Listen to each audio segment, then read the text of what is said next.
Tracking the story of Mulder and Scully is like studying pointillism, like the scene in Ferris Bueller's Day Off when Cameron Frye has a crisis of identity in front of a Seurat.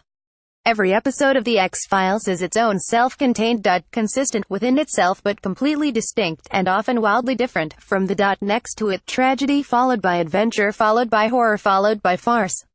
This is usually a strength, and not just in a something for everyone sense. If you step far enough back, Mulder and Scully are made vibrant by how many contradictions they're capable of holding. In his recent exploration of just what is going on between these two, my colleague Darren Franich cited the haziness of their relationship timeline as part of the pair's strange, paradoxical power leading up to this season. The show's tonal elasticity was one of series creator Chris Carter's favorite talking points. At its best, The X-Files is a reminder that we are elastic people. But that doesn't make those little dots of paint any less confusing in close-up, especially when one of them is trying to be pivotal but comes after the dot it feels like it's pivoting toward. I'm done with this analogy now. Last week, Mulder and Scully were comfortably cohabitating and ribbing each other about handcuffs. This week, Scully makes a show about sharing a motel room. In an episode about doppelgangers, it's tempting to think of this Mulder and Scully as slightly parallel to the ones we saw last week, or the ones we'll see next week. The Mulder and Scully who talk about their future and plus one are not their dark doubles, but that doesn't mean they've never steered themselves into a tree.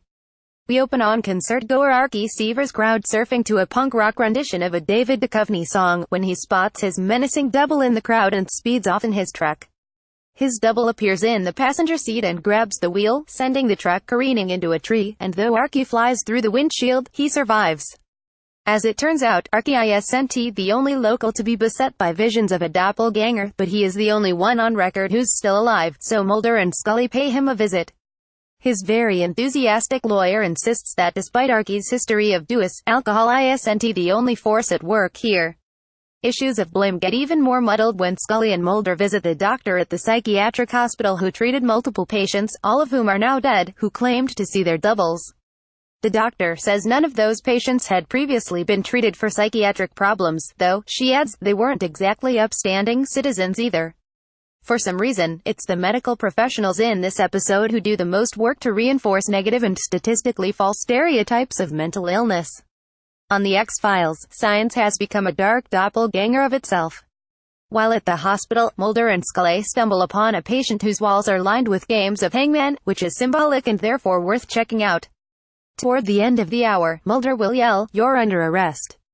Put the pencil down." On The X-Files, the paranormal has become an MFA class. Naturally, one of those stickmen hangs from a gallows that bears Archie's name. It was drawn by a woman with schizophrenia named Judy who claims to play hangman telepathically with her twin brother Chucky.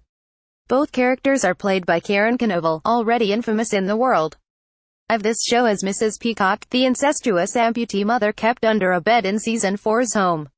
The X-Files is no stranger to reusing Vancouver-based actors, but in this story Knavel's return plays into the idea that there's nothing under the sun Mulder and Scully haven't already faced, including themselves. It all comes back around. Take the motel. In an encounter that would have made a lot more sense in the early years of this show, but hey, isn't this why they broke up for the fun tropes? Mulder and Scully get to a local motel to find that there's only one room at the inn. Mulder takes the room without a second thought. Scully looks amused that he would dare, which would have made sense before last week's domesticity but feels pretty rich now. She banishes Mulder to a pull-out couch that is inexplicably behind a closed door, just to combine the tension of sharing a suite with the excitement of adjoining rooms. Of note, Mulder and Scully get to the motel at 11:21 p.m., the recurring motif since Mulder called Scully at the end of the pilot. The name of the establishment, St. Rachel Motel, as in, the Old Testament matriarch whose greatest struggle was infertility until she was rewarded for her faith in the form of two sons, one of whom is best remembered for his amazing Technicolor coat, the other of whom her in childbirth. Before Rachel married Jacob, her father tricked him into marrying her sister Leah first. Appearances can be deceiving, even, apparently, in bed. Next, panic. At the motel.